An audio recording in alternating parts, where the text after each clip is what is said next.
Bueno, aprovechando, vamos a empezar. Vamos a hablar de lípidos. En este momento, la verdad que nos haría falta ingerir una buena cantidad de lípidos.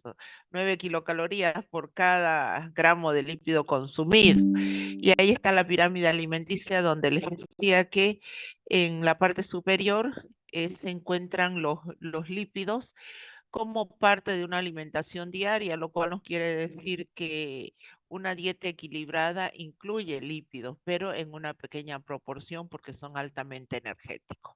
Entonces habíamos visto la clasificación de los lípidos. Los lípidos se clasificaban de acuerdo a la presencia de sus ácidos grasos, se clasificaban en lípidos saponificables y lípidos insaponificables. Los saponificables eran los lípidos simples y los complejos. Dentro de los lípidos simples teníamos los triglicéridos y las ceras, que es lo que vamos a ver en este momento, y de ahí vemos los lípidos complejos. Ya hablamos todo sobre los ácidos grasos, su importancia, qué son, cuál es la importancia o el impacto de los ácidos grasos trans en la salud, a qué se refieren los famosos omega, qué son los ácidos grasos esenciales y obviamente la relevancia que tienen con la formación de diferentes compuestos dentro de la materia viva. Entonces veamos qué son los triglicéridos, los famosos triglicéridos que aparecen en el perfil lipídico y también se conocen como grasa de depósito. Si tenemos que hablar de un triglicérido como definición, diremos que un triglicérido no es más que un glicerol, aquí está el trialcohol, se los estoy con el puntero, un trialcohol que se encuentra esterificado con tres ácidos grasos. O puede ser un monoacilglicerol si en el carbono 1 tiene un ácido graso como producto de una reacción de esterificación. ¿Qué era esterificación? Esterificación es la reacción de un alcohol con un ácido graso. Entonces, este trialcohol empieza a reaccionar con los ácidos grasos.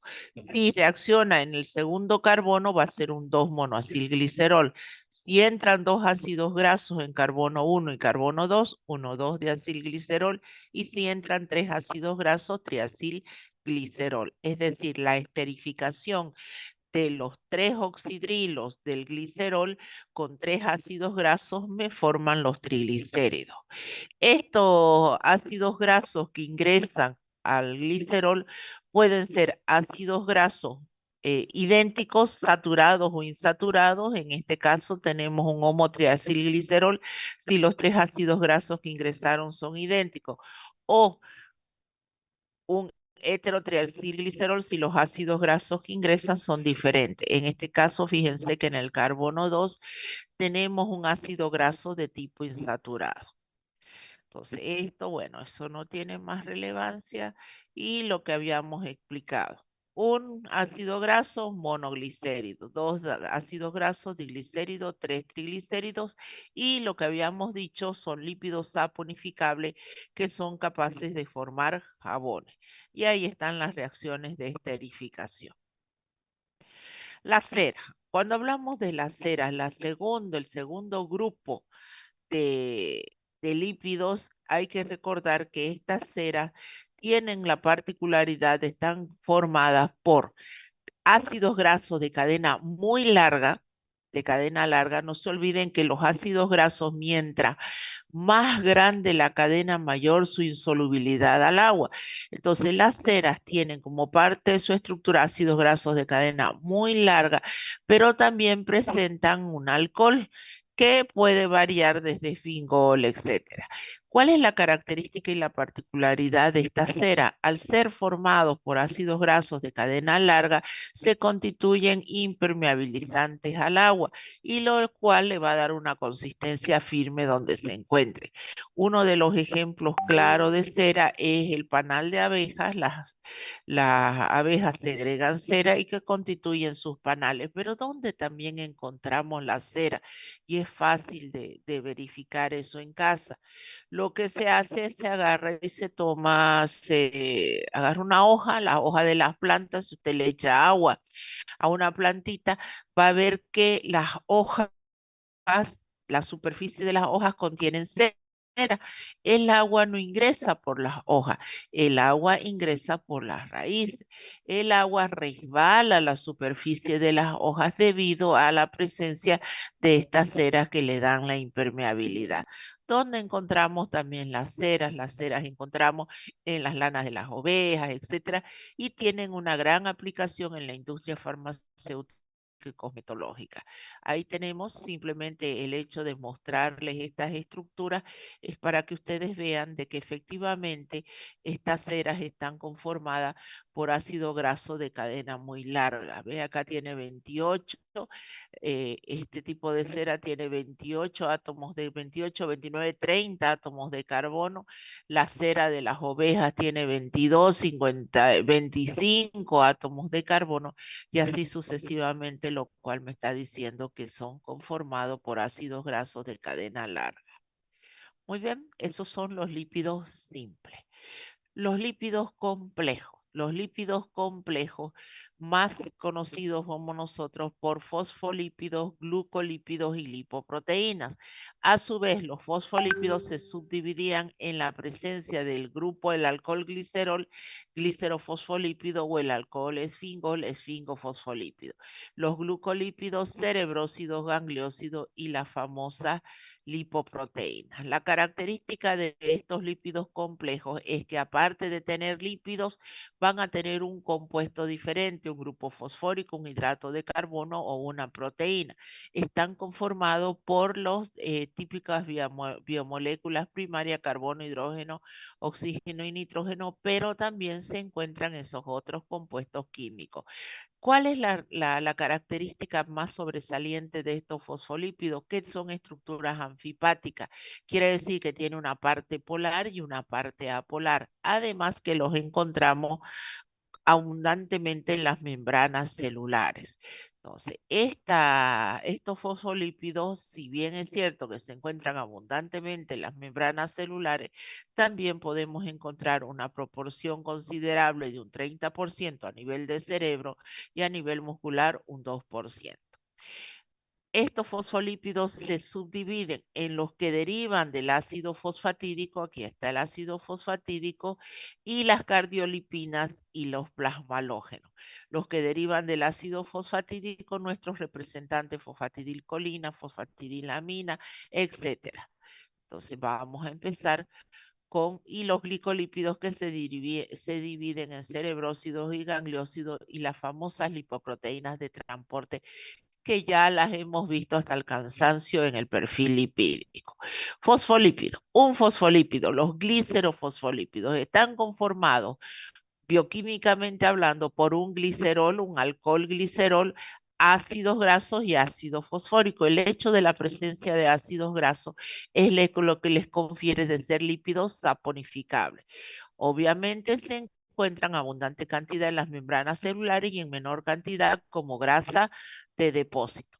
¿Cómo se subdividen? Los que derivan del ácido fosfatídico. ¿Qué es el ácido fosfatídico? El ácido fosfatídico es un glicerol muy parecido a los triglicéridos, es un glicerol que ha sufrido una esterificación en el carbono 1 con un ácido graso, en el carbono 2 con un ácido graso, pero en el carbono 3 se ha añadido un ácido fosfórico, lo cual me va a llevar a las diferentes estructuras de ácido fosfatídico cuando yo le quite a este ácido fosfórico, le quite este hidrógeno y empiece a introducir compuestos como la colina. Si entra la colina va a ser la fosfatidilcolina o la famosa lecitina que se encuentra en la yema de huevo. Si ingresa la etanolamina va a ser fosfatidiletolamina. Si entrase el inositol va a ser fosfatidilinositol o si ingresase la serina, fosfatidilserina. Si se corta, reingresamos por favor. Si se cortan, ya saben, ingresamos nuevamente. Muy bien.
Estamos no se han salido. Hola. ¿Le escuchaba, doctora? Ah, ¿Me ¿me escucha, escuchan? doctora? Y se ve la Sí, imagen? sí, Ya, si se doctora. corta, Sí, volvemos sí, a sí. ingresar, es que a mí se me cortó no sé de qué. Ya. Entonces, la fosfatidilcerina y la fosfatidilinositol no vienen a ser más que derivados de la estructura del ácido fosfatídico. Entonces, has a tener en cuenta en este tipo de estructura. Yo se las estoy presentando las estructuras no que con el afán de que ustedes se las tengan que esquematizar, tengan que aprenderse las estructuras de memoria, simplemente para tratar de entender de dónde derivan los diferentes compuestos y principalmente los lípidos que son bastante heterogéneos. Entonces, las cardiolipinas, si nosotros nos fijamos, las cardiolipinas viene a ser, en este caso, dos estructuras de ácido fosfatídico condensadas con un glicerol. Todo esto que estoy marcando es un ácido fosfatídico, este otro es otro ácido fosfatídico y este puente es un puente de glicerol. El plasmalógeno es muy parecido a la fosfatidiletanolamina, con la diferencia de que en el carbono 1 lleva principalmente ácidos grasos de tipo insaturado, lo cual le confiere una particularidad en su funcionalidad. Entonces, esta es la característica de los plasmalógenos. El esfingofosfolípido es un alcohol más un ácido graso, más un ácido fosfórico y más una colina. El alcohol es este de cadena larga, aquí está nuestro ácido graso, no está nuestro ácido fosfórico, está nuestra colina. El único representante de los esfingofosfolípidos es la esfingomielina, que esta es la estructura de la esfingomielina. Alcohol, esfingol, ácido graso, ácido fosfórico y colina. Los glucolípidos se dividen en dos, en los cerebrósidos y los gangliósidos. Los cerebrósidos se caracterizan por ser alcohol de cadena larga, el esfingol, ácido graso de más de 20 átomos de carbono y un monosacárido. Este monosacárido puede ser una galactosa o puede ser una glucosa. Si es una galactosa es un galactocerebrósido, si es una glucosa es un glucocerebrósido. Son los únicos dos más representativos de los cerebrósidos que se encuentran. A diferencia del gangliósido, el gangliósido es una esfingosina o esfingol nuevamente, un ácido graso de cadena larga y un oligosacárido. Un oligosacárido en este caso es el ácido acetilneuramínico que le va a dar la particularidad de formar un gangliósido en especial. Esa es la diferencia entre el gangliósido y el cerebrósido. Las lipoproteínas no tienen más allá la relevancia de que son transportadoras de diferentes lípidos, los kilomicrones de triglicérido, VLDL lleva triglicérido en gran cantidad, ácidos grasos y colesterol, HDL, colesterol en cantidad, triglicérido en muy baja cantidad, igual que ácidos grasos, y LDL en mayor cantidad. LDL, colesterol obviamente en mayor cantidad que triglicéridos y ácidos grasos. Y las lipoproteínas del sistema de membrana son los lípidos que se encuentran en la superficie de las membranas y constituyen en muchos casos no son los lípidos, son las proteínas unidas a los lípidos de las membranas que en muchos casos constituyen canales. Esos son los que vienen a ser las lipoproteínas de los sistemas de membrana. Vamos ahora a ver las funciones. Veamos las funciones de los glicerofosfolípidos. ¿Cuál es una de las particularidades de los glicerofosfolípidos? Principalmente que son formadores de la doble capa lipídica, pero no es la única funcionalidad que tienen, sino son aquellos considerados que disminuyen la tensión superficial del agua. ¿Qué es la tensión superficial del agua? Cuando hablamos de la tensión superficial del agua, nosotros estamos hablando de esa fuerza que existe en lo que viene a ser la superficie del agua. Esa fuerza que hay que se da gracias a la característica estructural que tiene el agua de ser el enlace covalente polar, genera una interacción electrostática entre ellas y sobre la superficie hay una fuerza que hace posible que un insecto camine, que usted coloque una aguja sobre la superficie del agua y esta flote. Eso se debe a la tensión superficial del agua. Bueno, a nivel de los alvéolos, Nosotros sabemos que respiramos, eliminamos agua bajo la forma de vapor de agua. Entonces, en los alveolos se encuentran partículas de agua que ejercen una tensión superficial. Esa tensión superficial ocluiría los alveolos e impedirían que estos se expandan para que ingrese el oxígeno. ¿Quién está ahí para romper esa tensión superficial? Es el dipalmitol fosfatidilcolina o conocido también como dipalmitol lecitina. Es segregada, este tipo de fosfolípido o glicerofosfolípido es segregada por células alveolares de tipo 2 que tienen la particularidad de romper esa tensión superficial y que se conocen como surfactantes. ¿Qué es lo que normalmente se suele utilizar en aquellos bebés neonatos o en aquellos neonatos que nacen a destiempo y dicen que sus pulmones no han madurado? En esos casos lo que se hace se le agrega esos medicamentos de tipo surfactante para hasta favorecer de que las propias células alveolares empiecen a segregar este glicerofosfolípido. En muchos casos es de buen pronóstico hasta que maduran esos pulmones. Sin embargo, hay casos que no cumple el rol necesario el surfactante y el bebé fallece. Otra de las funciones de los fosfolípidos es ser reservas de un ácido graso esencial. Por eso la bibliografía moderna dice que son dos ácidos grasos esenciales, ácido linoleico y el linolénico, y un semiesencial. Un semiesencial el araquidónico. ¿Por qué hablan de un semiesencial el araquidónico? Porque existe un derivado de ácido fosfatídico, que es el fosfatidilinositol, que tiene reservas de ácido araquidónico, entonces podemos utilizarlo y nos va a permitir a través de esto sintetizar los tromboxanos, los leucotrienos y las prostaglandinas.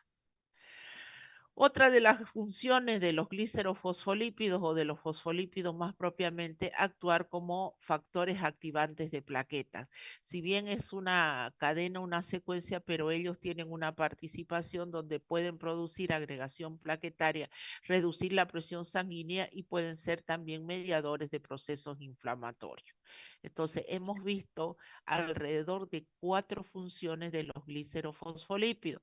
Quiere decir que yo, si me preguntan en un examen funciones de fosfolípidos, cardiolipinas, colesterol, yo no les pondré energético porque tenemos la costumbre en que hacer lípidos a todos le ponen energético. Las cardiolipinas se encuentran en las membranas internas de las mitocondrias y principalmente dicen membranas bacterianas. A nosotros nos interesa la mitocondria. La mitocondria es una organela netamente energética. Mientras un tejido tenga mayor actividad, mayor actividad de ese tejido, mayor va a ser la cantidad de mitocondrias que van a presentar las células. Las funciones de las cardiolipinas son bastantes.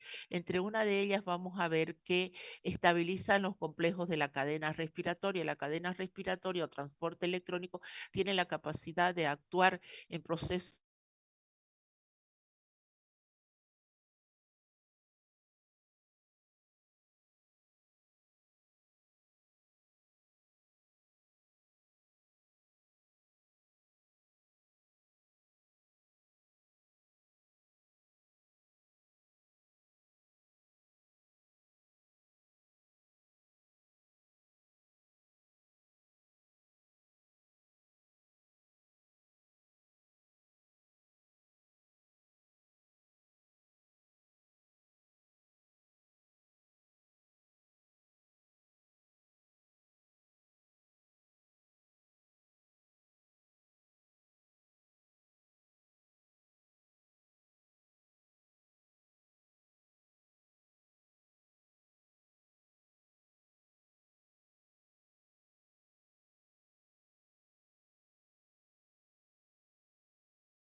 participan en las divisiones celulares, participan en optimización de la producción de energía mitocondrial, funciones vacuolar, etcétera, etcétera. Los plasmalógenos. ¿Qué es de los plasmalógenos? Cuando nosotros hablamos de los plasmalógenos, una de sus grandes funciones que está en controversia o que se tiene, entre comillas, es el hecho de que el plasmalógeno se ha descubierto o se dice que la deficiencia de plasmalógenos en las personas, se ha descubierto la deficiencia de plasmalógeno en personas con Alzheimer. Bien sabemos que las enfermedades que no tienen etiología o que no tienen un origen establecido, no hay cura. Y justamente el Alzheimer se le acusan que el hecho de la pérdida de la memoria está a varios factores. Entre uno de ellos dicen que se va perdiendo los plasmalógenos y esto lleva a o la enfermedad degenerativa o esta enfermedad con trastornos neurológicos. Así también los plasmalógenos, debido a esa característica que yo les mencionaba, de que tienen una doble enlace en una de sus ácidos grasos, le confiere la particularidad de reaccionar grandemente con el oxígeno y esto ayuda o lleva a la protección de las células contra el famoso estrés oxidativo. Y otra de sus funciones es actuar como activadores plaquetarios, lo que habíamos mencionado. Los plasmalógenos son constituyentes de las membranas de las células musculares y nerviosas y constituyen también un 10% de encéfalo y músculo. El esfingofosfolípido, aquí no hay mucho que decir. En este caso, la esfingomielina. La esfingomielina es representante, recubre las vainas de mielina del sistema nervioso central y tiene la particularidad justamente de participar en los procesos nerviosos. Los cerebrócidos. Los cerebrócidos son abundantes en la sustancia blanca del cerebro y habíamos establecido dos tipos de cerebrócidos. Habíamos establecido los glucocerebrócidos y los gangliocerebrócidos. La deficiencia de enzimas en los glucocerebrócidos lleva a dos grandes enfermedades que son enfermedades de origen genético. Estas enfermedades es la enfermedad de Gaucher y la enfermedad de Kraft. Estas se deben a deficiencias enzimáticas en las cuales se lleva a la acumulación de este tipo de glucolípidos. Sin embargo, son enfermedades bastante graves, bastante raras, pero con desgastes neurológicos preferentemente. A diferencia de eso, tenemos los gangliósidos. Los gangliósidos se encuentran en la sustancia gris, los cerebrócidos en la sustancia blanca y los gangliósidos en la sustancia gris. Ejercen también estos como marcadores de superficies celulares. Muy bien, hasta ahí lo que hemos visto, lo que son los lípidos complejos. Vamos a los lípidos derivados o los lípidos insaponificables. Dentro de estos lípidos insaponificables tenemos los terpenos, los esteroides y las prostaglandinas. Cuando me hablan de los terpenos, vamos a tener terpenos lineales como el geraniol, el mentol, el limoneno, farnesol, escualeno. Y para que nos ubiquemos y entendamos los terpenos son el olor de la menta, es una estructura terpenoide. Cuando usted siente ese olor del clavo de olor, es una estructura terpenoide, de la canela, estructura terpenoide, todas esas esencias, esos extractos, esas esencias, con esos olores característicos, como hablan del limón, ese olor del limón, es una estructura terpenoide y son lípidos insaponificables. Entonces no nos vayamos a confundir. Existen también estructuras terpenoides cíclicas como la vitamina A, el caroteno, la ubiquinona y el anosterol. Y estructuras grandemente terpenoides como los poliprenoles, que son de 17 a más de 20 unidades de isopreno, que vamos a ver qué son los isoprenos. Los esteroides o esteroles. Unidad básica estructural es el ciclopentano perhidrofenantreno. ¿Cuáles son los esteroides o los esteroles más característicos? El colesterol, el 7-deshidrocolesterol y el ergosterol. Y las prostaglandinas que son aquellas que derivan de ácidos grasos de 20 átomos de carbono. Llámese el ácido araquidónico y van a ustedes estudiar las prostaglandinas en gran cantidad en lo que corresponde a la parte farmacológica. Entonces empecemos con los terpenos. Los terpenos, como lo había mencionado, si usted agarra un clavo de olor y lo presiona en la mano y siente ese olor característico, esa es la estructura terpenoide. El limón, esa esencia de limón, ese olor característico de limón, también es una estructura terpenoide. Químicamente, ¿qué son los terpenos? Los terpenos tienen una unidad básica estructural que se llama isopreno. ¿Qué es el isopreno? El isopreno aquí está, es 2-metil 1,3-butadieno. Butadieno tiene dobles enlaces en la posición 1 y en la posición 3. Entonces, este es la unidad básica estructural de los terpenos. Esto se va repitiendo y me dan las diferentes estructuras terpenoides. Se une carbono 1 con carbono 4 de otro isopreno y yo tendré los diferentes terpenos lineales. Por ejemplo, si uno o dos unidades de isopreno, tengo el mentol, el limoneno, el geraniol. Si uno o tres unidades de isopreno, tengo un farmesol. Y si uno o seis unidades de isopreno, tengo el famoso escualeno. El escualeno es el precursor del colesterol, así que de ahí su importancia de este tipo de terpeno. Pero nosotros tenemos también estructuras grandes terpenoides, que es el dolicol fosfato, y tenemos estructuras cíclicas, vitamina A, ubiquinona, caroteno y lanosterol. El geraniol ahí está, son sus dos estructuras de, de isopreno juntos, carbono 1 y carbono 4. Entonces el carbono 1 se une con el carbono 4 de otro isopreno y tengo dos estructuras de isopreno. Y el dolicol, que son grandes unidades de isopreno juntos, ahí lo tiene, que no tiene mayor importancia de que son estructuras formadoras o estructuras que forman parte de otras estructuras de mayor magnitud. El beta-caroteno es una estructura terpenoide cíclica.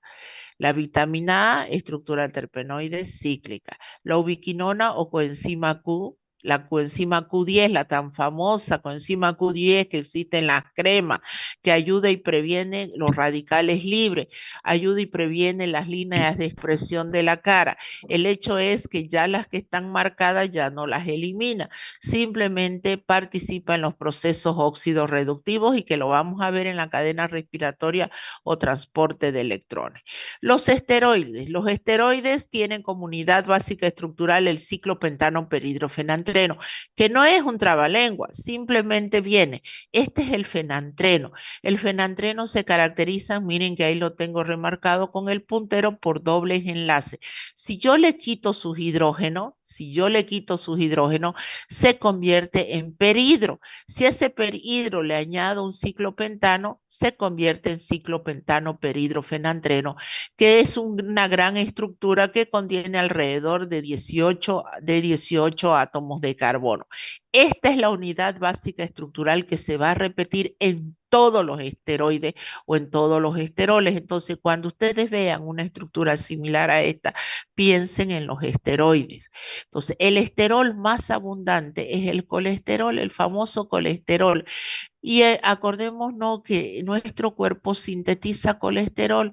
Por favor, mucho lo estigmatizamos al colesterol y decimos, es verdad, un HDL alto es bueno, un LDL alto es malo en un perfil lipídico. Pero ese es el colesterol exógeno. ¿Qué quiere decir el colesterol que nos llega a través de la alimentación? Sin embargo, nuestro cuerpo cada día sintetiza alrededor de 1 gramo de colesterol. En este momento yo tengo un colesterol endógeno. ¿Para qué un colesterol endógeno? Un colesterol endógeno que me va a permitir sintetizar hormonas, que me va a permitir sintetizar vitamina D, que me va a permitir sintetizar los ácidos biliares. ¿Dónde lo encontramos? encontramos el colesterol, además, lo encontramos como parte de las membranas celulares.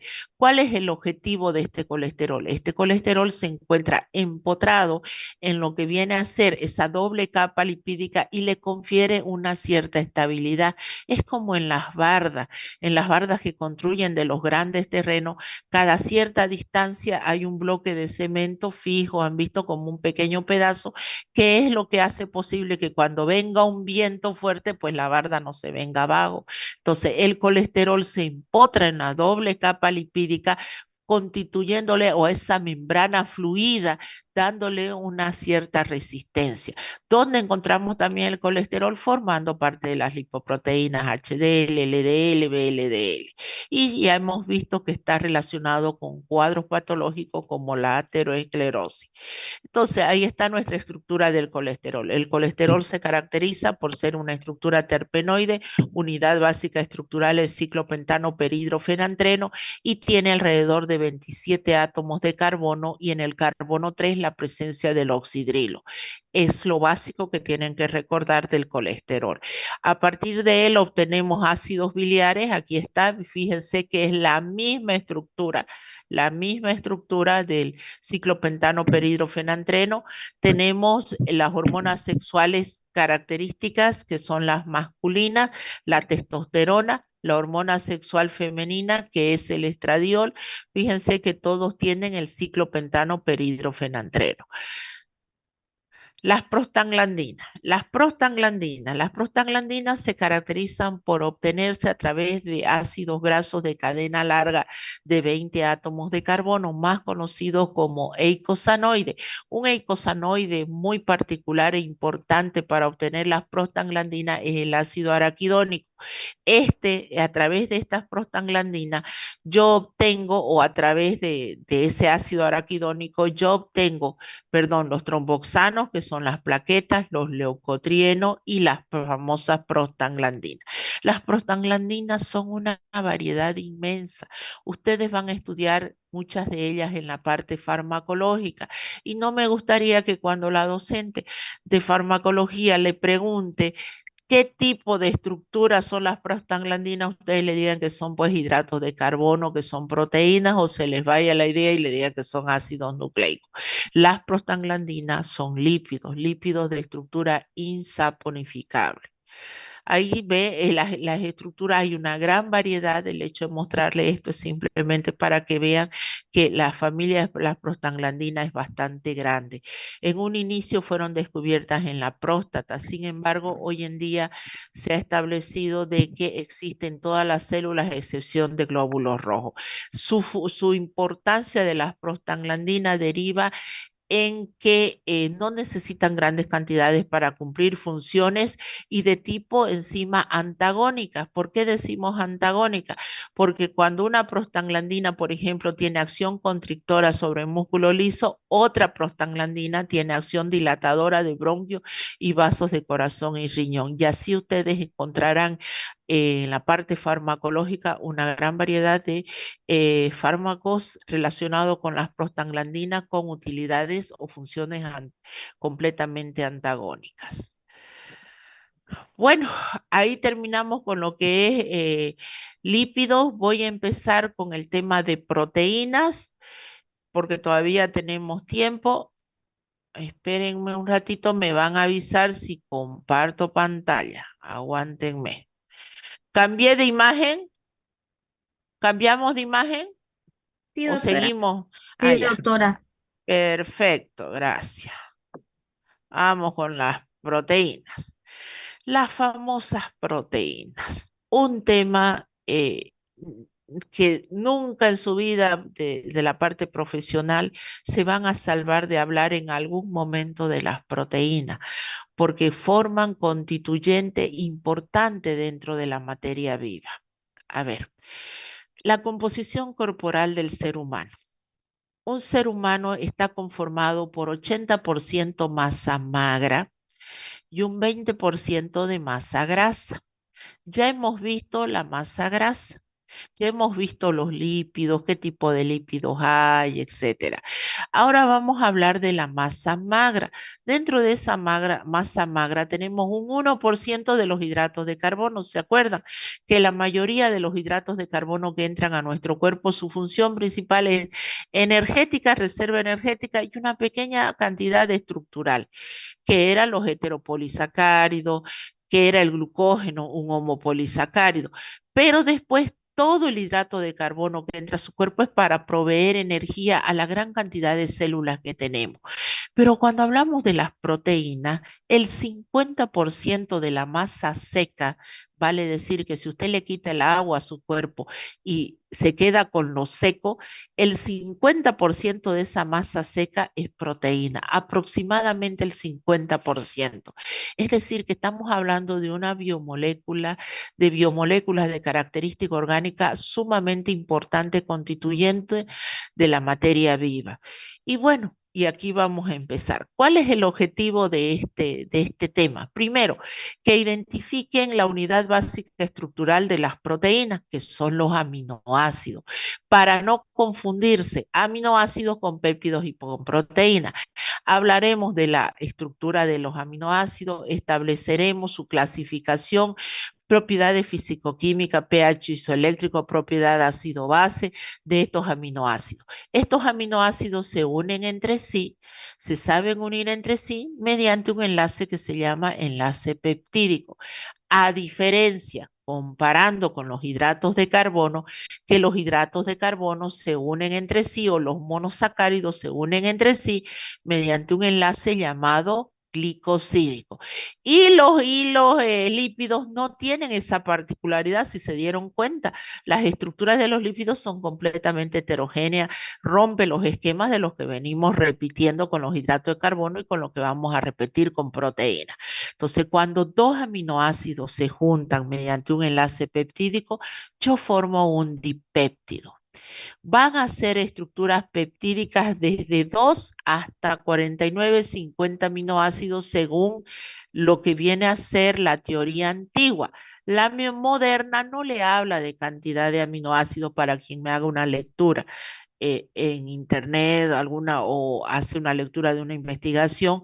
Ya los péptidos no se cuentan las cantidades de aminoácidos, pero su libro El Antonio Blanco, por cuestiones didácticas, les dice de 2 hasta 49 aminoácidos son péptidos. De 50 aminoácidos adelante, todos unidos por enlace peptídico, ya es una proteína. Entonces, ahí ya empezaremos a diferenciar lo que es un aminoácido, un péptido y finalmente una proteína. Y vamos a entender la importancia de las estructuras proteicas dentro de la materia viva. Entonces, ¿qué es una proteína? Bioquímicamente, ¿cómo se define una proteína? Una proteína es una biomolécula orgánica conformada por alfa L aminoácidos unidos a través de enlaces peptídicos. Entonces, este alfa L aminoácido lo vamos a entender porque no todos los aminoácidos serán capaces de formar proteína. Estructuralmente tienen que ser alfa y tienen que ser L. En este momento se estará preguntando, ¿y qué es el alfa y qué es el L? Ya lo vamos a ver. ¿Cómo se conforman las proteínas? Por bioelementos primarios, carbono, hidrógeno, oxígeno y nitrógeno, además que contienen otros bioelementos como puede ser azufre, fósforo, cobre, magnesio, etcétera. Hay una parte muy importante y es bueno que esto recuerden, la relación que existe entre la estructura y la función de las proteínas. Cuando usted agarre un artículo científico el día de mañana, o vaya a dedicarse a quizás hacer alguna investigación o decida hacer un PhD en el cual haga una investigación donde esté involucrado el hallazgo de una proteína, es importante establecer la estructura de la proteína. Muchas investigaciones se han venido abajo porque no han establecido las estructuras. Por ejemplo, hace años anteriores, bien sabemos que la enfermedad del siglo XXI es la obesidad. es una de las grandes enfermedades y se le ha tratado de buscar el origen, por eso se dice que no hay cura, es una enfermedad crónica. El obeso, la persona que es obesa, tiene que vivir y aprender a sobrevivir con esta enfermedad. Entonces, se ha tratado de buscarle cura de cualquier forma. Y entre una de esas investigaciones que se hacían, se establecía de que existía un gen que codificaba una proteína que estaba relacionado con la obesidad, que aparecía que este gen sintetizaba una proteína y esta proteína estaba presente en aquellas personas cuya característica era ser obeso. Hasta ahí todo venía bien en la investigación. El hecho fue cuando a los investigadores se les pedía que establezcan, uno, el gen y que establezcan la estructura de la proteína, porque para hablar de proteína hay que establecer la estructura, porque la estructura se relaciona con la funcionalidad. Cuando se les pidió que establezcan y digan cuál era el gen, cuál era la proteína, cuál era su estructura, su nivel de organización, la investigación se paró. No la pudieron aislar, no la pudieron identificar y el hecho de que todas las personas que somos obesas tenemos ese gen quedó ahí. Si se hubiese realmente descubierto eso, quizás se hubiese trabajado en cómo minimizar la síntesis de esa proteína y evitar la enfermedad.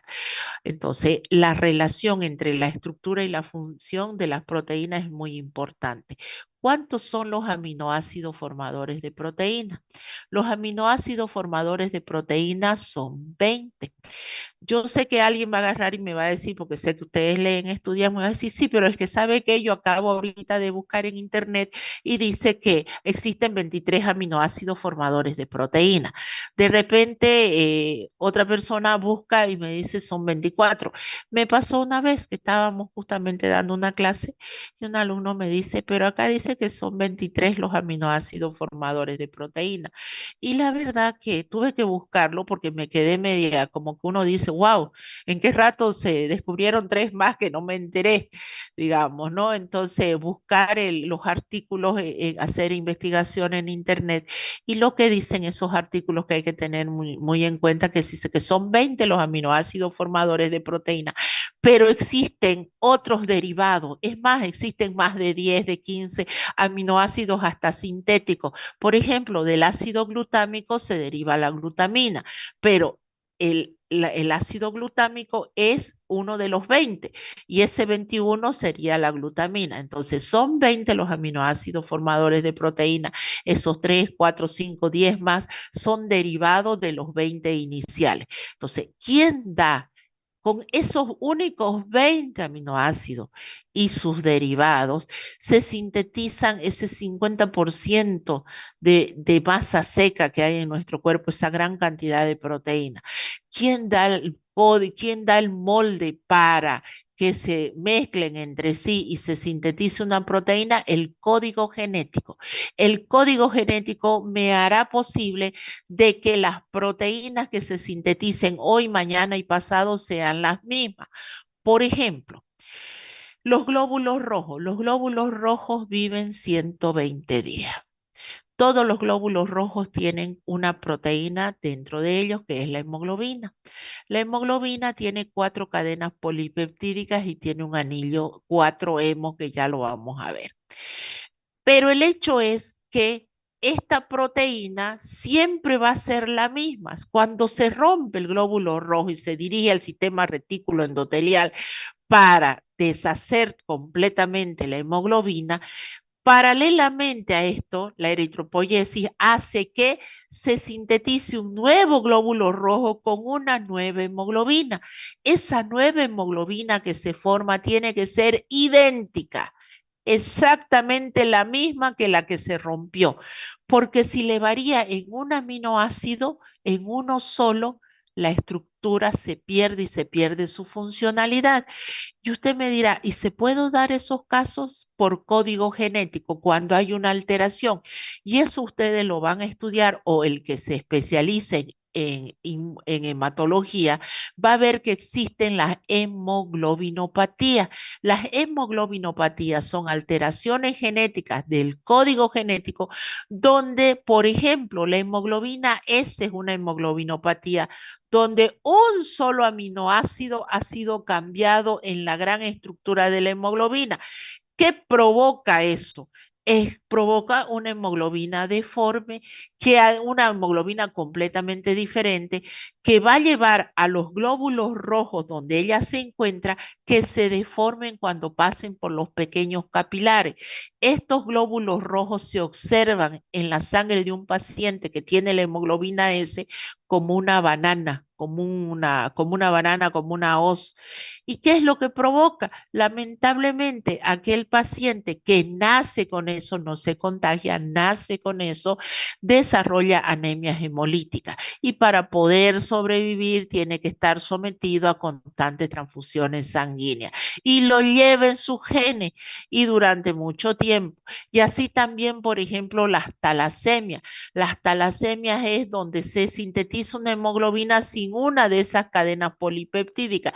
En algunos casos van a ver que existe una clasificación inmensa de talasemia para quien estudie hematología y verán que en muchos de esos casos son de mal pronóstico. Nacen al poco tiempo, mueren en otro, sobreviven, viven con características particulares. Todo eso debido a una alteración del código genético. Por eso es que se tiene tanto miedo a las guerras nucleares.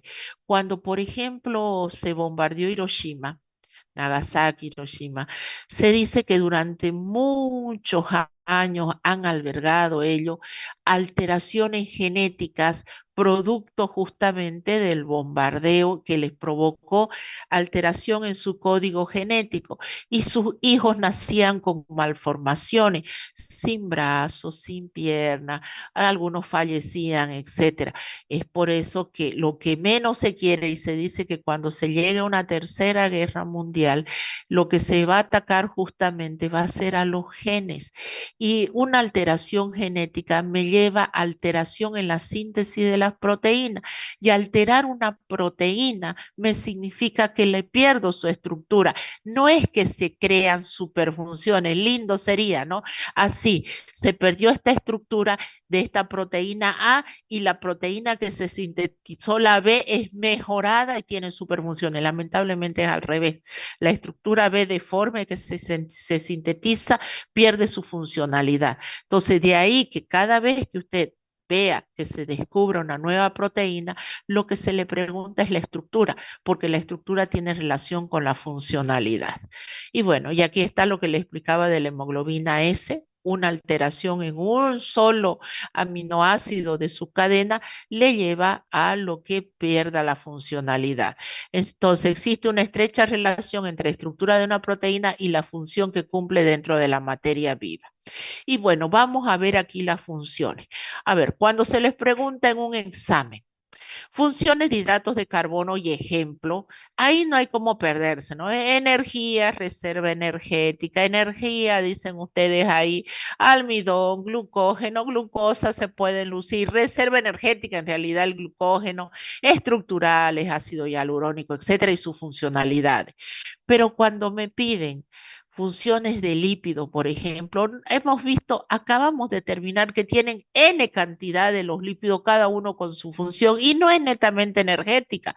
No es que voy a agarrar y me van a poner hidrato de carbono energética, proteínas energéticas, lípidos energéticas. Es verdad, son biomoléculas energéticas, pero miren ustedes, cuando usted consume proteína, un pedazo de carne, por ejemplo, con un buen pedazo de carne no roja, carne del reino animal, usted le garantiza que le llega a su cuerpo la cantidad de aminoácidos necesarios para sintetizar esa gran cantidad de proteínas que hay en su cuerpo.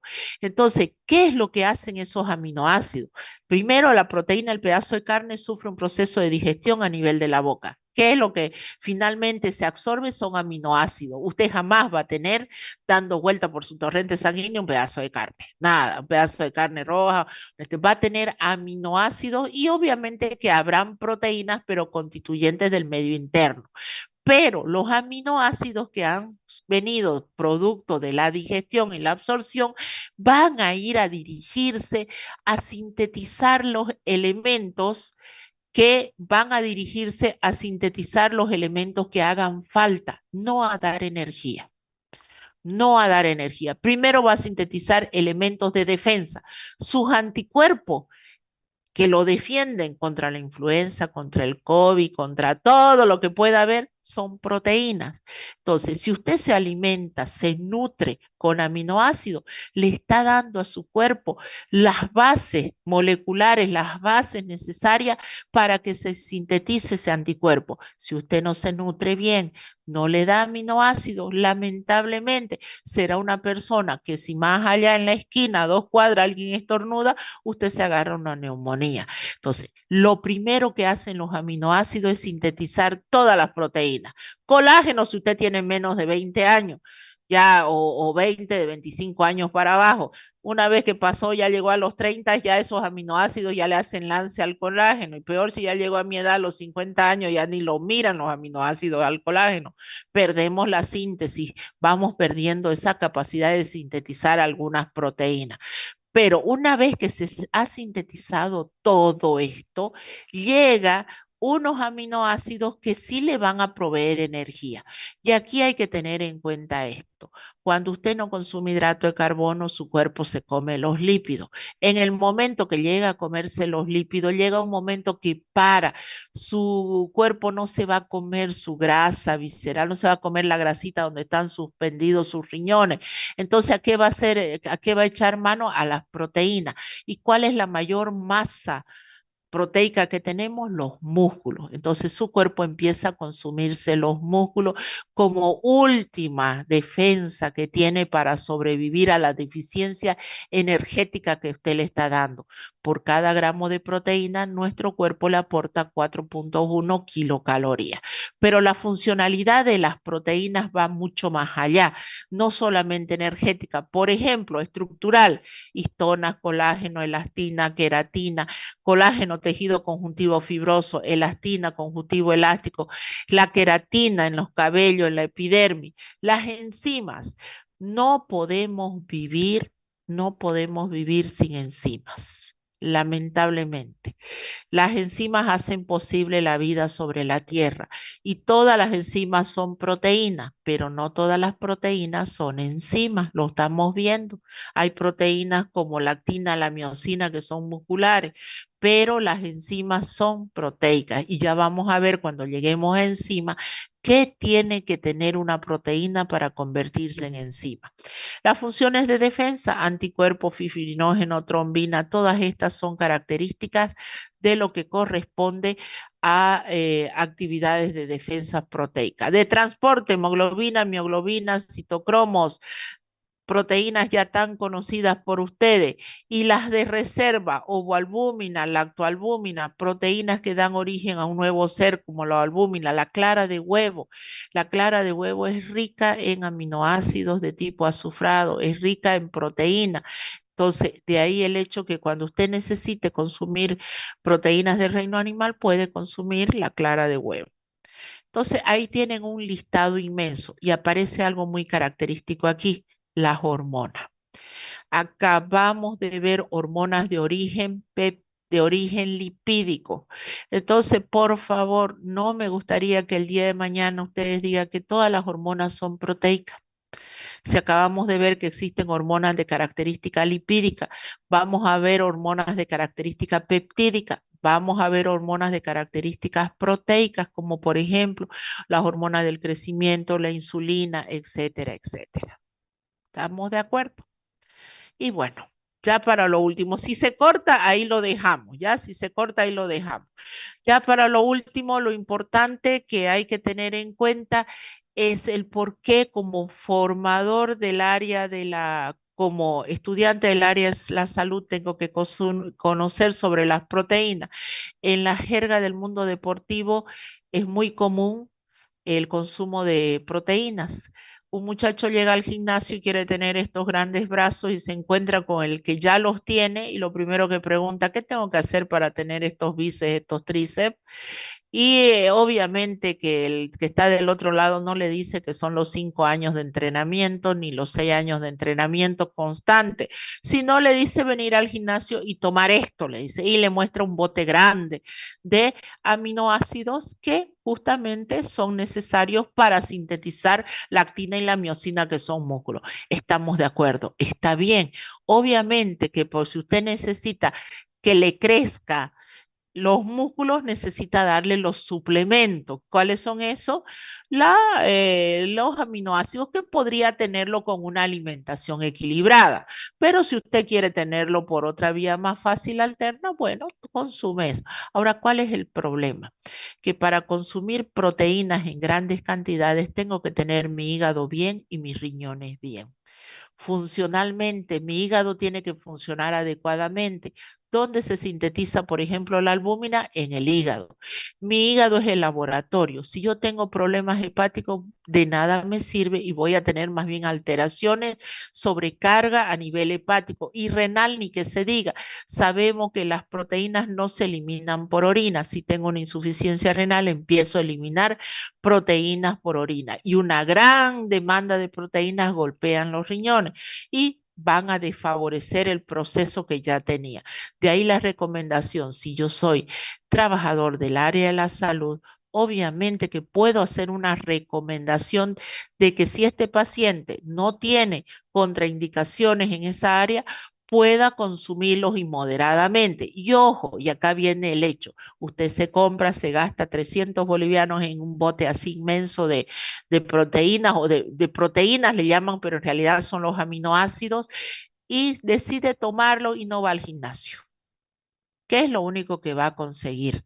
No se olvide que las proteínas, bueno, las proteínas son energéticas, dan energía. Usted no hace una vida sedentaria, no va al gimnasio y se baja un bote de eso, lo único que va a conseguir va a ser ganar peso, masa grasa, en vez de a ganar músculo. Porque para usted que le crezcan los músculos, tiene que consumir los aminoácidos necesarios y hacer la actividad física, que ahí ya son re expertos, ahí vienen los expertos que vienen a hacerlo del área de actividad física, llegar a la hipertrofia, etcétera, etcétera, para poder conseguir de que este cuerpo desarrolle la gran masa muscular.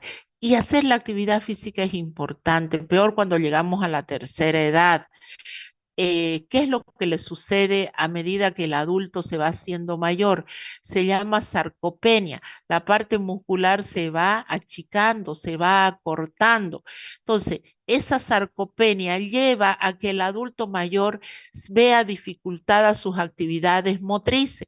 Sus músculos se van perdiendo. Entonces, tenemos un adulto mayor que se para apenas, que no puede caminar, que necesita de terceras personas. Y lo que se quiere es tener una buena calidad de vida hasta una edad pues considerable. Entonces, para eso la recomendación es venir haciendo actividad física constante. La actividad física suplementada con una alimentación rica en proteínas va a garantizar que este adulto mayor no pierda esas proteínas y tenga la capacidad de valerse por sí mismo.